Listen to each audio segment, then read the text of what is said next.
कहा गया। सीता शब्द का अर्थ ही है कि हल की नोक से जुड़ा होता है ना। तो ऋषि मुनि, साधु संतों, राज पुरोहितों ने इस कन्या के दिव्य स्वरूप को देखा, कहा कि कोई साधारण बालिका नहीं है, बल्कि यह स्वयं लक्ष्मी देवी, साक्षात लक्ष्मी का अवतार है। और राजा जनक और रानी सुमित्रा ने अत्यंत प्रेम पूर्वक उनका लालन पालन किया। जैसे जैसे सीता बड़ी हुई, उनके दिव्य गुण प्रकट होने लगे और केवल अनुपम सौंदर्य की धनी ही नहीं थी, बल्कि उनके भीतर असाधारण शक्ति, कोमलता, करुणा, धैर्य और धर्मनिष्ठा के गुण पहले से विद्यमान थे इनके अंदर। पूरी शास्त्रों का, वेदों का, पुराणों का पहले से ही ज्ञाता थी। कुछ पढ़ाना नहीं पड़ा इनको, पहले से ही था। माता सीता का जन्म एक बहुत बड़ा रहस्य है, हमें संदेश देता है कि वे साक्षात माता लक्ष्मी के अवतार थी और इस पृथ्वी पर मात्र धर्म और मर्यादा की स्थापना के लिए प्रकट हुई थी। उनका जीवन एक महान रानी की नहीं, बल्कि नारी के आदर्श रूप का प्रतीक। कौन है ये? बंद करिए।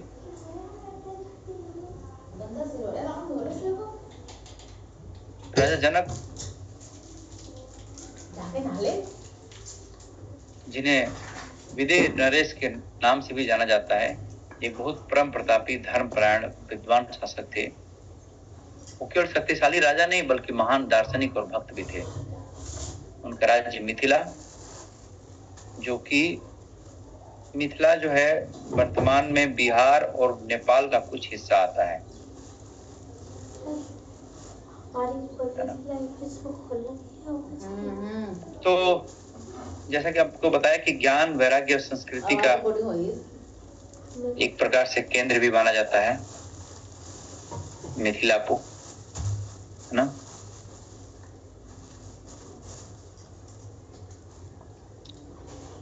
तो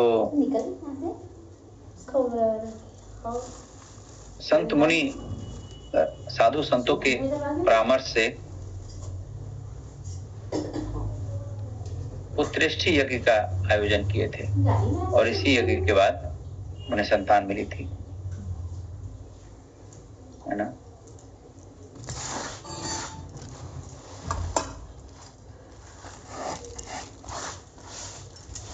तो जैसे जैसे माता सीता बड़ी हुई, उनके धीरे धीरे अद्भुत गुण प्रकट होने लगे। 4 गुण उनके अंदर अद्भुत प्रकट हुए सीता माता के। 4। पहला, अद्वितीय सौंदर्य। माता सीता अनुपम सौंदर्य की धनी थी। उनके चेहरे पर इतनी आभा थी, वो किसी स्थान पर बैठती थी तो स्वयं ही स्थान प्रकाशित हो जाता था। वो इतना तेज था उनके शरीर में, पूरा जगमग जगमग होने लगता था जगह ही, इतना शरीर में तेज था। और दूसरा, शक्ति और धैर्य। वो केवल कोमलता की प्रतीक नहीं थी, बल्कि उनमें अपार रूप से धैर्य और शक्ति भी था उनके अंदर। और तीसरा, धर्मपरायण। शास्त्रों की ज्ञाता थी और धर्म के प्रति बड़े निष्ठावान थी वो। और लास्ट, भक्तिपूर्ण स्वभाव था उनका। उनका हृदय करुणा और सेवा और भक्ति से पूरी तरह से भरा हुआ था। तो माता सीता का जन्म पृथ्वी से हुआ, जो यह दर्शाता कि स्वयं भूमि देवी पृथ्वी माता का स्वरूप है। जन्म की कथा बारे में बताया जाता है कि राजा जनक, जो ज्ञान और वैराग्य के प्रतीक हैं, हल चलाना आत्म साधना का प्रतीक है, और भूमि से सीता का प्रकट होना पवित्रता और दिव्यता का प्रतीक है। समझ आ रहा है? राजा जनक जो ज्ञान और वैराग्य की मूर्ति है, हल चलाना आत्म साधना का प्रतीक है, और भूमि से सीता माता का प्रकट होना पवित्रता और दिव्यता का प्रतीक है। पृथ्वी से कोई कन्या का जन्म हो रहा है, पृथ्वी से डायरेक्ट पृथ्वी दे रही है, ये कोई साधारण महिला तो नहीं होगी। इस प्रकार से माता सीता का प्रकाट्य केवल एक ऐतिहासिक घटना नहीं, बल्कि एक बहुत आध्यात्मिक संदेश है कि जब व्यक्ति पूर्ण भक्ति और तपस्या करता है तो उसे भगवान की कृपा का वरदान निश्चित मिलता है उसको। समझ आ रहा है? पूर्ण भक्ति और तपस्या से करता है, निश्चित ही मिलता है, भगवान की कृपा का वरदान मिलता है उसको। तो राजा जनक जो देवी माता सीता का प्रसंग हमें सिखाता है कि धर्म, निष्ठा, भक्ति के बल पर कोई भी व्यक्ति असाधारण आशीर्वाद को प्राप्त कर सकता है। और माता सीता केवल एक महान रानी ही नहीं बल्कि एक नारी शक्ति, त्याग और प्रेम और मर्यादा का आदर्श स्वरूप है। वो नारी शक्ति, त्याग, प्रेम और मर्यादा की आदर्श मूर्ति है ये। जैसा कि जानते हैं कि उनका जन्म पृथ्वी से हुआ था, जो दर्शाता है कि संसार की सारी माताएं और स्त्रियों की दिव्यता का एक महानता का बड़े ही आइडियल है, आदर्श है कि नहीं?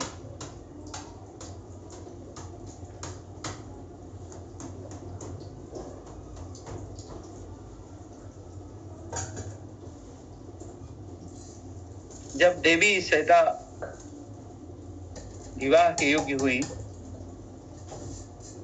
तो राजा जनक ने उनके विवाह के लिए एक स्वयंवर का आयोजन करने का निश्चय किया, क्योंकि सीता स्वयं कोई साधारण कन्या नहीं थी बल्कि दिव्य गुणों से संपन्न थी। तो उनके लिए योग्य वर का चयन भी एक साधारण रीति से नहीं किया सकता है। राजा जनक चाहते थे कि उनकी बेटी का विवाह केवल किसी ऐसे पुरुष से हो जो शारीरिक, मानसिक, आध्यात्मिक रूप से अतुलनीय हो। इस उद्देश्य से उन्होंने एक विशेष शर्त रखी।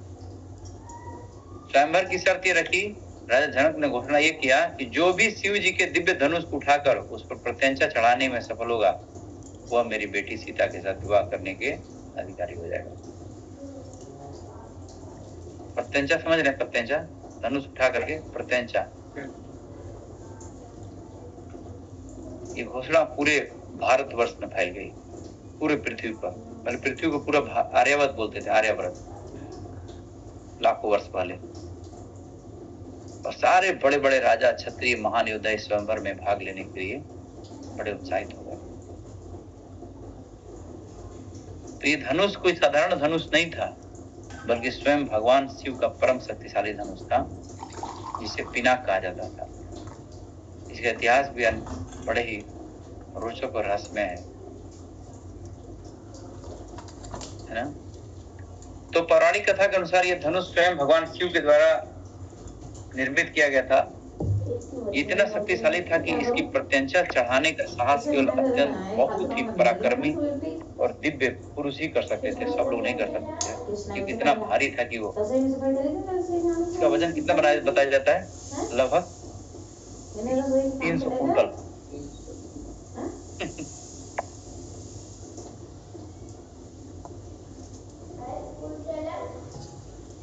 ना? तो भगवान शिव ने ये धनुष अपने परम भक्त, महान योद्धा भगवान परशुराम को प्रदान किया था। और भगवान परशुराम को ये धनुष असुरों से युद्ध करने के लिए मिला था।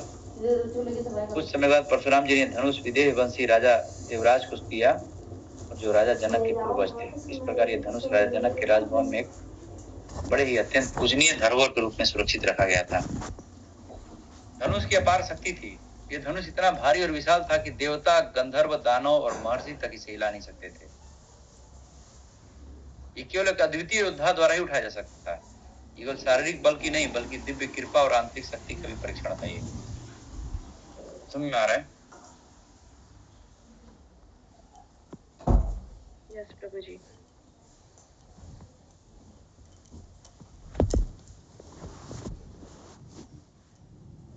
ये कोई सोचे कि मैं अपनी शक्ति से उसको उठा लूं, यह संभव है।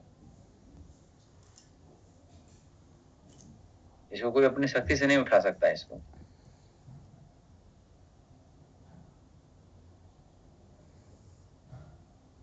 कि भगवान शिव का धनुष एक साधारण अस्त्र नहीं था बल्कि ये दिव्य शक्ति का एक बहुत पराक्रम का प्रतीक था। ये केवल भगवान की कृपा से ही उठ सकता था ये, और किसी के बस की नहीं है ये। ये धनुष इतना भारी था, इतना भारी था, इतना विशाल था कि देवता, गंधर्व और दानव और महर्षि तक इसे हिला भी नहीं सकते थे इसको। तो शिव धनुष की महानता इस तथ्य से प्रमाणित होती है केवल भगवान शिव ही इसे धारण कर सकते थे। इसका भार, इसकी इसकी इसकी शक्ति इतनी अधिक थी कि देवता और गंधर्व जो स्वयं दिव्य शक्तियों के स्वामी थे, वो भी इस धनुष को हिलाने में असमर्थ थे। और राक्षस लोग तो अपने मायावी शक्तियों के लिए प्रसिद्ध थे, उन्होंने भी इसे उठाने का प्रयास किया लेकिन वह असफल रहे। और महर्षि योगी लोग तो जो अद्भुत तपस्या होती है, ब्रह्म तेज से रहता है उनके अंदर, तो वो भी धनुष के निकट जाने से भयभीत रहते थे, क्योंकि इसकी शक्ति हर व्यक्ति को मालूम था, बड़े प्रचंड था। तो ये धनुष इतना विशाल था कि उसे उठाने की कल्पना मात्र से ही कोई व्यक्ति भयभीत हो जाता था। तो शिव धनुष को उठाने के लिए केवल शारीरिक बल ही पर्याप्त नहीं था, बल्कि इसके लिए बड़ी कुछ दिनों तक की ट्रेनिंग होगी और फिर अपनी कुछ अद्भुत शक्तियों को जागृत करेंगे। तो इस धनुष को वही उठा सकता था जो शारीरिक रूप से, मानसिक रूप से, आध्यात्मिक रूप से पूर्ण योग्य हो। शारीरिक, मानसिक और आध्यात्मिक, केवल वही योद्धा इसे धारण कर सकता था जो परम शौर्य, अद्वितीय शौर्य और अद्वितीय संकल्प शक्ति धारण करता हो। ये परीक्षण केवल बल का नहीं था, बल्कि धर्म, सत्य और मर्यादा और दिव्यता की परीक्षा थी। तो अनेक शक्तिशाली राजाओं ने इसे उठाने का प्रयास किया लेकिन असफल रहे, और इनमें से कई ऐसे योद्धा भी थे जो अपने बल के अभिमान में थे, हिला भी नहीं सकते थे, ऐसे थे।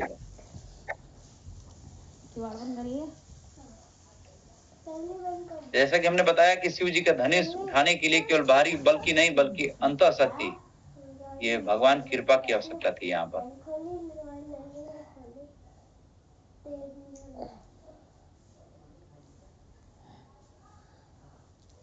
तो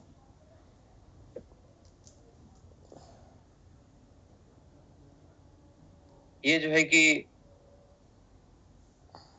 शिव धनुष को उठाने के लिए, जैसा कि हमने बताया, केवल बाहरी शक्ति नहीं बल्कि आंतरिक शक्ति और भगवान की कृपा चाहिए।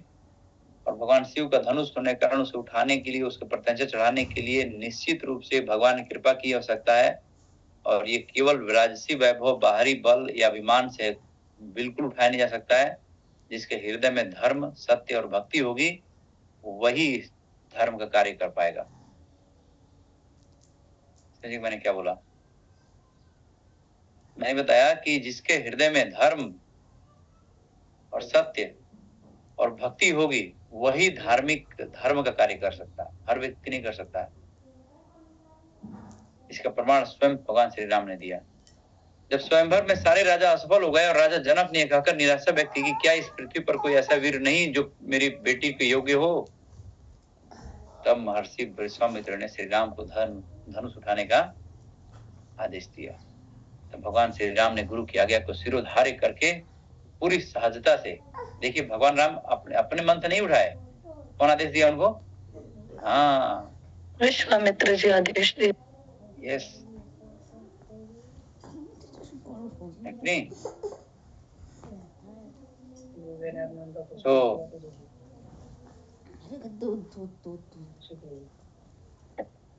तो महर्षि विश्वामित्र ने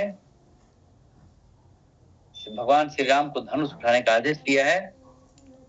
और तब भगवान श्री राम ने गुरु की आज्ञा को शिरोधार्य करके पूरी सहजता और श्रद्धा से शिव धनुष को उठाया और प्रत्यंचा चढ़ाया है, जिससे गर्जना के साथ तुरंत टूट गया। इस घटना ने सिद्ध कर दिया कि धनुष केवल शक्ति की नहीं बल्कि दिव्यता, मर्यादा और भक्ति का प्रतीक था। तो कहने का मतलब यह है कि शिव धनुष के लिए युद्ध का अस्त्र नहीं था, बल्कि यह धर्म, भक्ति और सत्य की कसौटी था। ये इसके माध्यम से स्पष्ट हो गया कि सामान्य बल और वीरता से इसे उठाना असंभव था। सिर्फ बाहरी बल नहीं बल्कि आंतरिक शुद्धता और भगवान की कृपा की आवश्यकता होती थी। ये परीक्षा केवल बाहरी शक्ति की नहीं थी बल्कि दिव्यता और मर्यादा की थी। कि कितना कोई व्यक्ति अपनी मर्यादा का पालन कितना किया है और कितना व्यक्ति जो है कि मर्यादा में रह करके कितना आपने ट्रेनिंग लिया है, इस बात के प्रमाण था धनुष तोड़ना। ये आपने गुरुकुल में तो बहुत सीखा है, अब कैसे पता चलेगा कि आपने गुरुकुल में बहुत सीखा है? ये परीक्षा हो गई, समझ रहे हैं ना? ये परीक्षा हो गई है।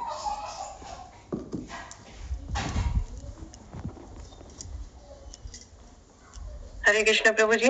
प्रभु जी सॉरी मैं बीच में बोल रही हूँ।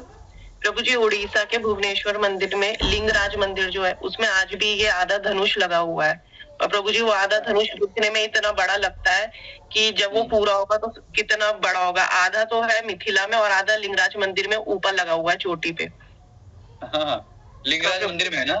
जी प्रभु जी, मैं गई थी तो मैंने देखा था प्रभु जी वो बहुत ही बड़ा है, वो आधा धनुष ही बहुत बड़ा है। जी।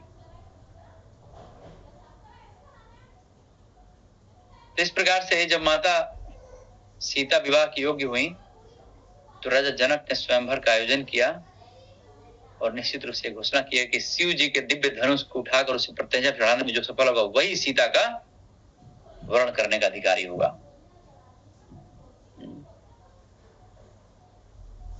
तो कितने राजाओं का असफल प्रयास,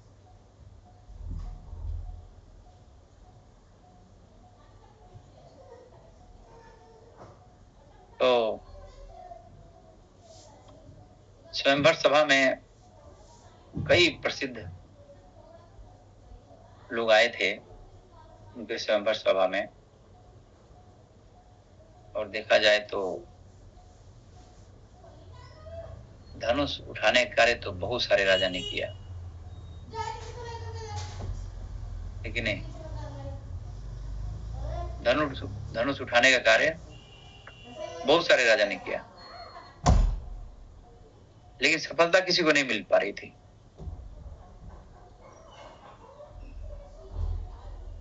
राजा जनक जो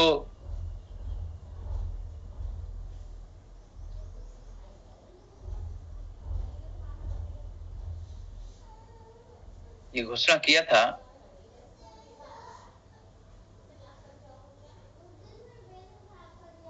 और घोषणा के साथ में शर्त भी रखा था, क्योंकि कोई साधारण शर्त नहीं थी बल्कि एक बहुत दिव्य परीक्षा थी, क्योंकि ये धनुष स्वयं भगवान शिव का था। जैसा कि हमने बताया कि देवता, दानव और महर्षि तक इसको हिला नहीं सकते थे। तो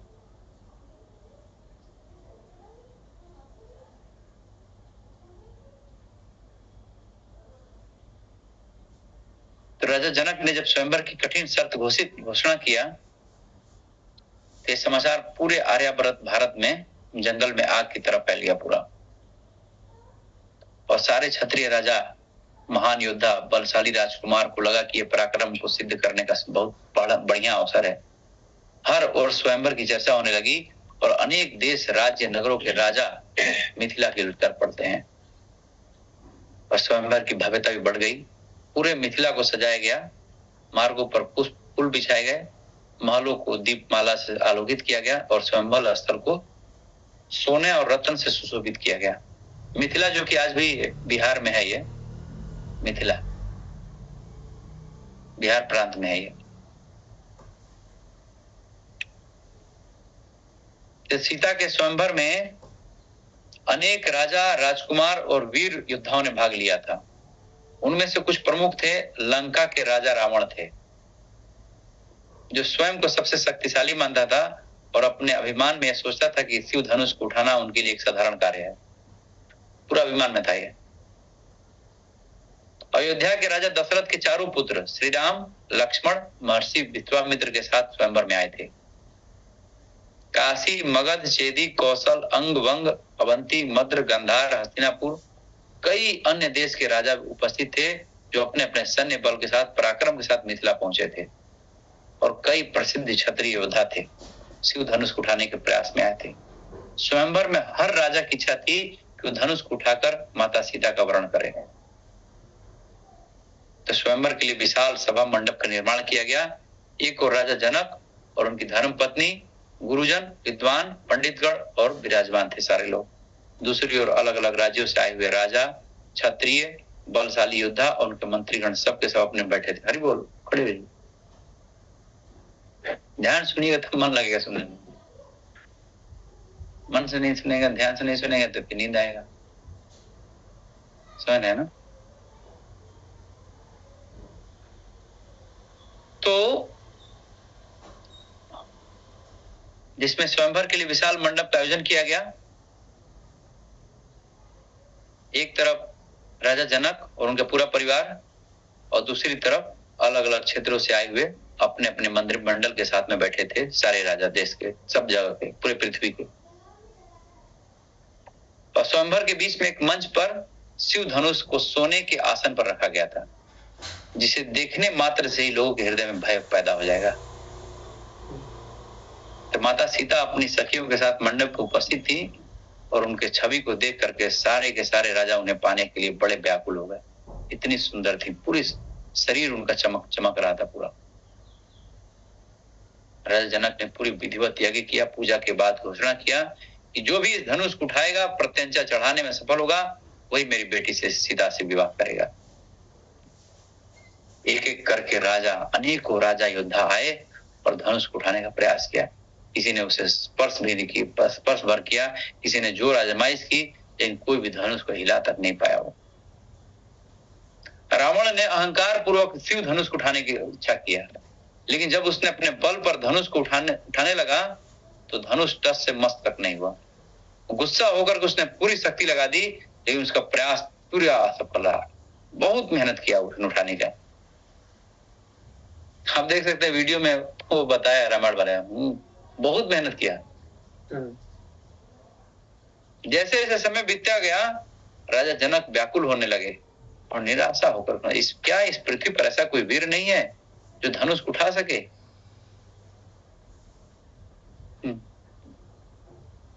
फिर जो श्री राम जी को और देखा है विश्वामित्र ने और संकेत किया है। इस प्रकार से ये धनुष कोई साधारण अस्त्र नहीं था, बल्कि भगवान शिव का एक दिव्य धनुष था, जो देवता तक लोग भी हिला नहीं सकते थे इसको। तब महर्षि विश्वामित्र मुनि ने भगवान श्री राम को संकेत दिया है, जो स्वयंवर का सबसे महत्वपूर्ण क्षण शुरू होने वाला था, है ना। इस प्रकार से भगवान श्री राम ने यह अद्भुत कार्य किया है विश्वामित्र मुनि के आदेश से।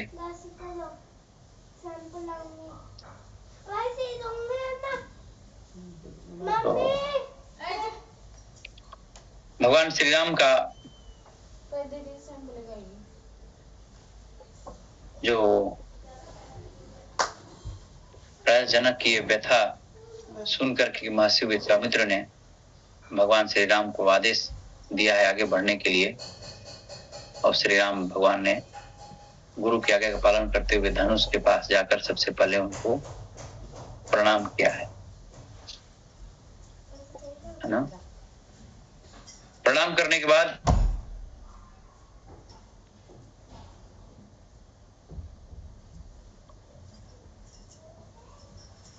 जो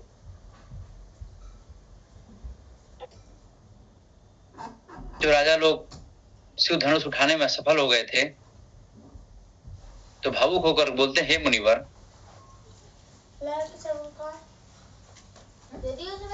जब राजा जनक अपनी व्यथा को सुनाते हैं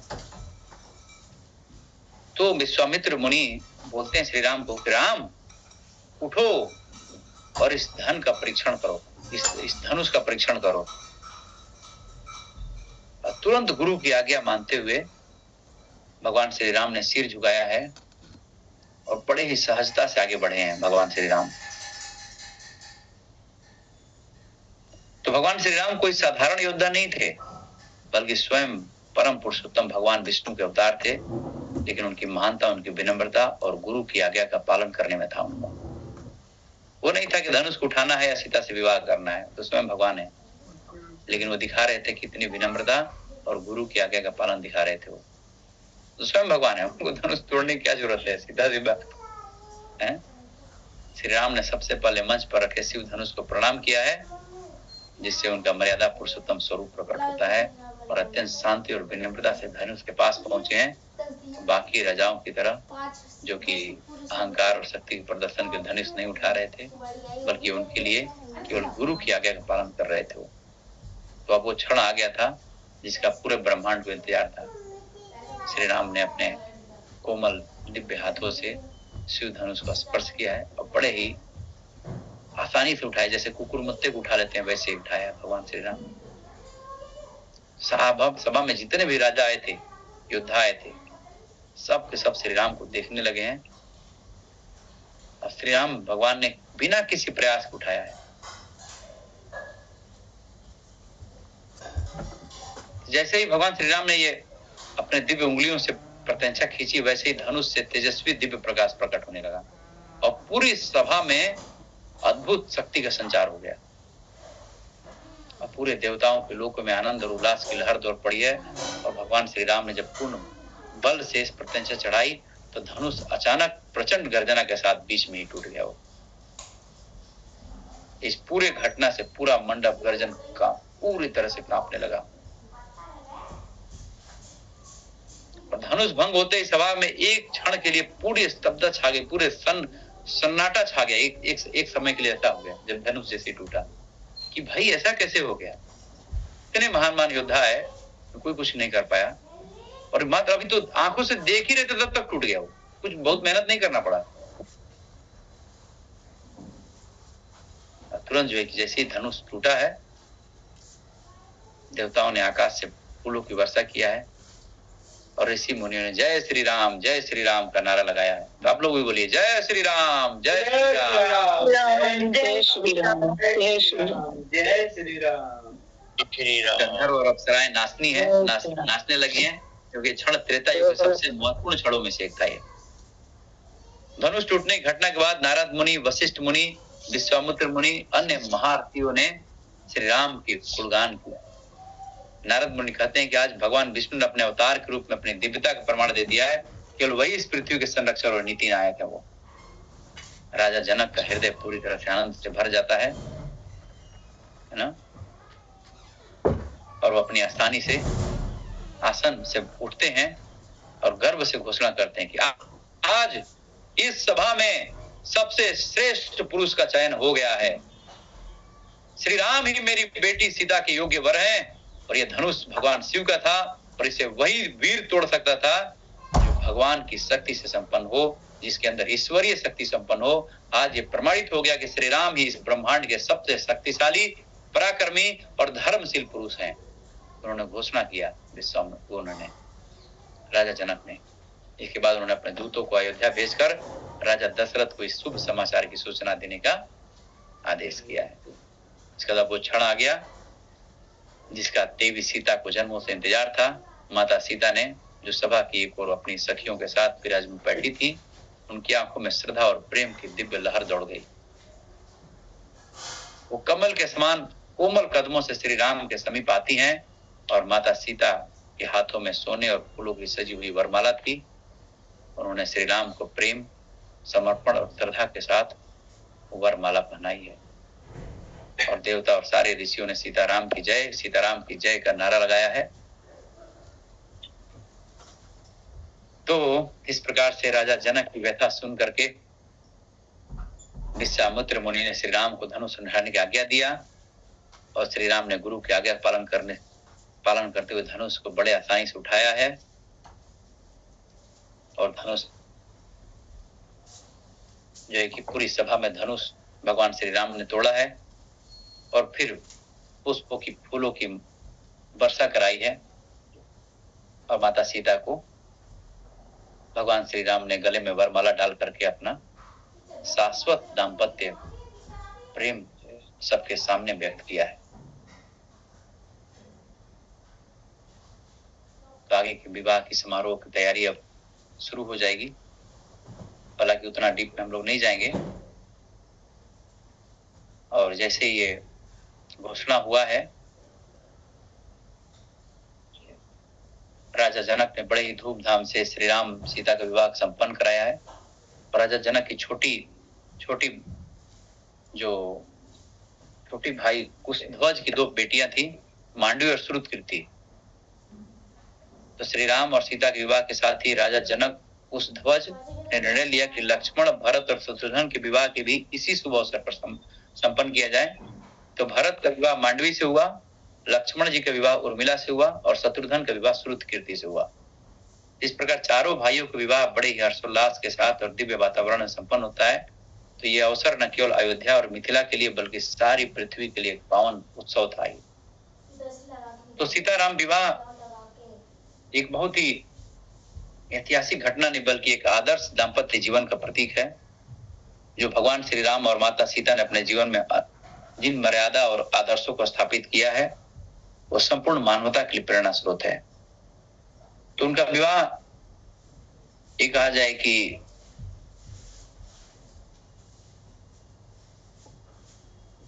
बहुत ही गहरा संदेश छिपा हुआ है इसमें। आप लोग इसको ध्यान से सुनिएगा कि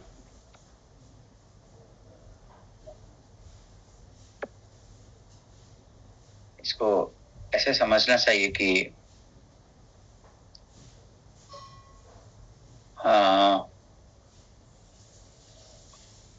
सीताराम विवाह निश्चित रूप से केवल एक ऐतिहासिक घटना नहीं बल्कि एक संपूर्ण मानवता के लिए एक आदर्श और प्रेरणादायक स्रोत है। ये विवाह केवल एक राजा और राजकुमारी के मिलन की कथा नहीं बल्कि धर्म, प्रेम, निष्ठा और मर्यादा की स्थापना हुई है इस विवाह के माध्यम से। ध्यान सुनिएगा, धर्म, प्रेम, निष्ठा और मर्यादा। तो भगवान श्री राम केवल एक अयोध्या के राजकुमार नहीं थे बल्कि परम पुरुषोत्तम भगवान विष्णु के अवतार थे वो। माता सीता कोई साधारण स्त्री नहीं थी बल्कि माँ लक्ष्मी के अवतार थी वो। तो उनका मिलन एक केवल सांसारिक दृष्टि से विवाह नहीं था बल्कि धर्म और सृष्टि के संतुलन की आवश्यकता थी वो। ये विवाह भगवान और भक्त के शाश्वत संबंध का प्रतीक था। भगवान श्री राम और माता सीता का विवाह यह सिखाता है कि विवाह केवल एक सांसारिक बंधन नहीं बल्कि एक दिव्य कर्तव्य है। इन कर्तव्य के माध्यम से कैसे जीवात्माओं को भगवान के धाम लिया जाए। भगवान श्री राम ने आजीवन पत्नी के प्रति प्रेम, निष्ठा और धर्म का पालन किया। माता सीता ने हर परिस्थिति में धैर्य, सेवा और पतिव्रता धर्म का पालन किया।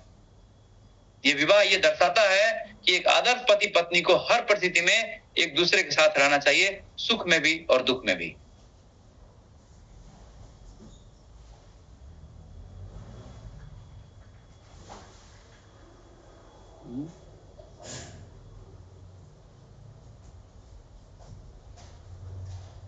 तो विवाह, कई बार लोग समझते हैं कि विवाह केवल सांसारिक बंधन है। नहीं, ये बहुत बड़ा कर्तव्य है। ये अगर पति और पत्नी अपने धर्म का पालन करें तो हर एक जीवात्मा जो है भगवत धाम चला जाएगा। हर एक जीवात्मा। आदर्श पति पत्नी का उदाहरण प्रस्तुत किया पूरे समाज के लिए और आदर्श प्रस्तुत किया कि हर एक सुख में दुख में पति पत्नी का सहयोग कितना जरूरी होता है।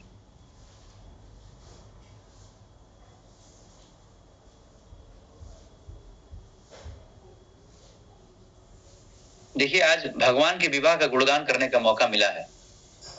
इसी तो ब्रह्मचारी सन्यासी लोग तो विवाह से दूर रहते हैं, है कि नहीं? समझ में आ रहा है आपको?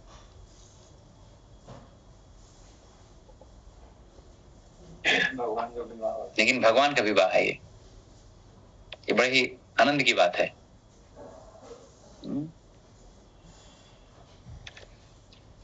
भगवान के विवाह की चर्चा करने में दिव्यता का अनुभव होता है, बंधन का अनुभव नहीं होता है।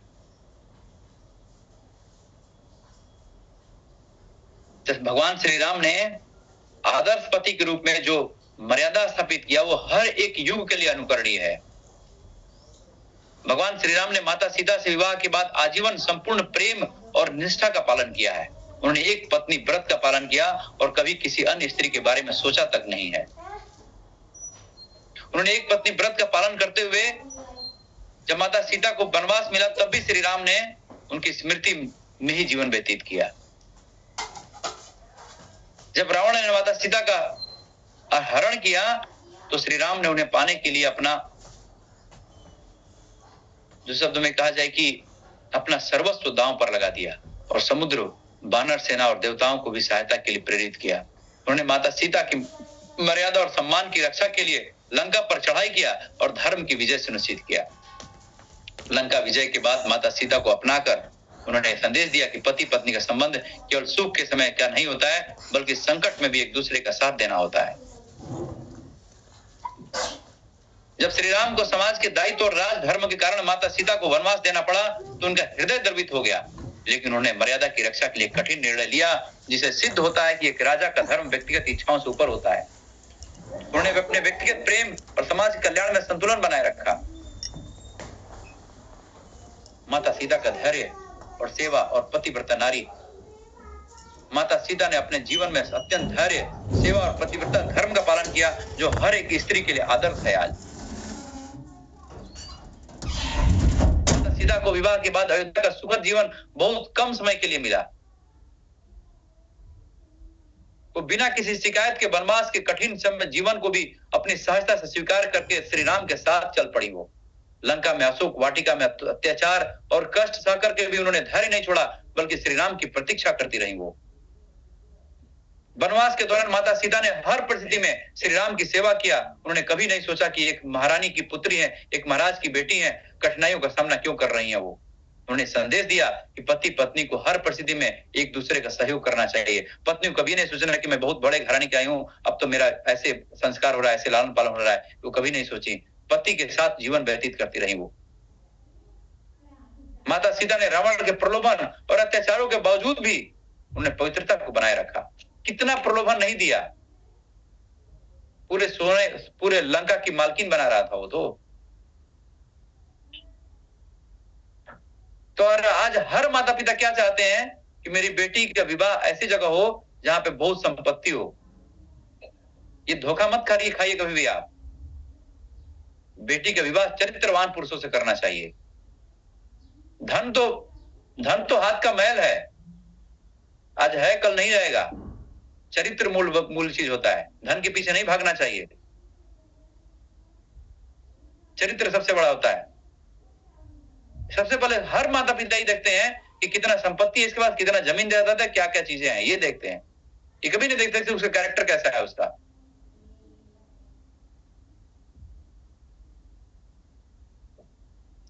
सीता माता कितने प्रलोभन दिया वो रावण ने, अत्याचार के बावजूद पवित्रता को अपने बनाए रखी सीता माता ने। उन्होंने रावण को स्पष्ट शब्दों में कह दिया कि मैं केवल श्री राम की हूं, मुझे संसार की कोई शक्ति उनसे अलग नहीं कर सकती है। जब श्री राम ने उनकी पवित्रता की परीक्षा ली तभी उन्होंने आत्मसम्मान और सतीत्व का परिचय दिया। उन्होंने भगवान श्री राम और माता सीता का जीवन हमें सिखाता है कि सच्चा विवाह वही है जिसमें पति पत्नी हर परिस्थिति में साथ रहें, सुख में भी और दुख में भी। विवाह केवल एक सुख भोगने का माध्यम नहीं है, बल्कि कठिनाइयों में भी एक दूसरे के साथ खड़े रहने की प्रतिज्ञा है। श्री राम और माता सीता ने यह दिखाया कि विवाह में प्रेम और त्याग दोनों आवश्यक होता है और हर परिस्थिति में धैर्य, समर्पण और कर्तव्य के साथ एक दूसरे का सहयोग करना होता है। आज के समय में कई लोग विवाह को केवल सुख और आनंद का बंधन मानते हैं, शारीरिक सुख खोजते हैं, और लेकिन जैसे ही कठिनाइयां आती हैं रिश्ते टूटने लगते हैं। भगवान श्री राम और माता सीता का विवाह यह सिखाता है कि पति पत्नी को केवल सुख में नहीं बल्कि कठिनाइयों में भी एक दूसरे के साथ निभाना चाहिए। सच्चे जीवन साथी वो होता है जो हर परिस्थिति में समर्पण, प्रेम और कर्तव्य का पालन करे। कहने का मतलब यह है कि भगवान श्री राम और माता सीता का विवाह केवल एक ऐतिहासिक घटना नहीं बल्कि एक संपूर्ण मानवता के लिए एक मार्गदर्शक है।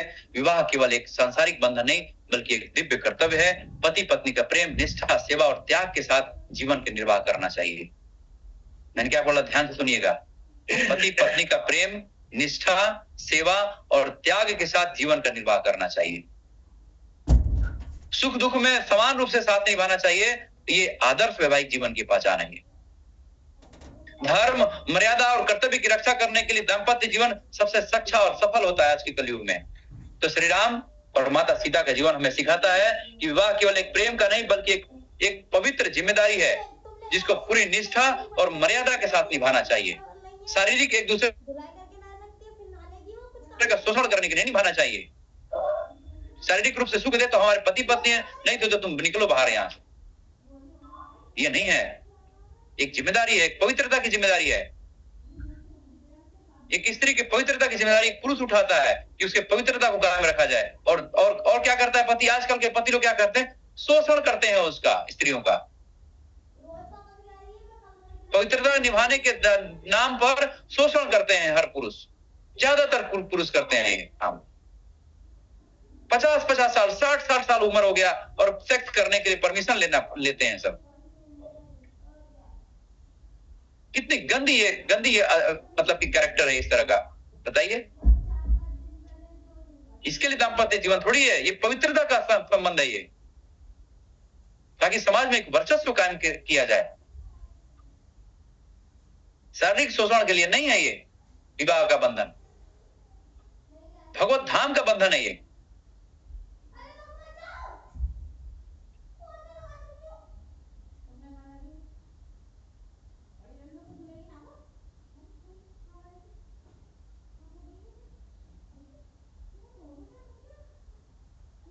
तो आध्यात्मिक दृष्टि से ये कहा जाए कि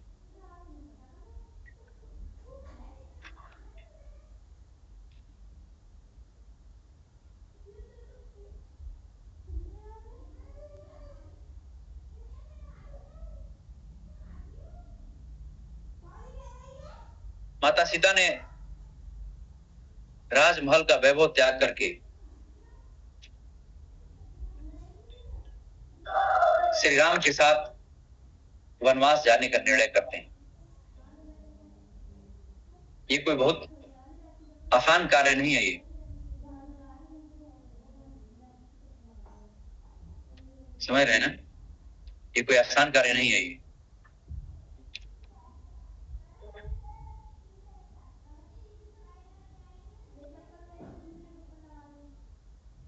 देखा जाए तो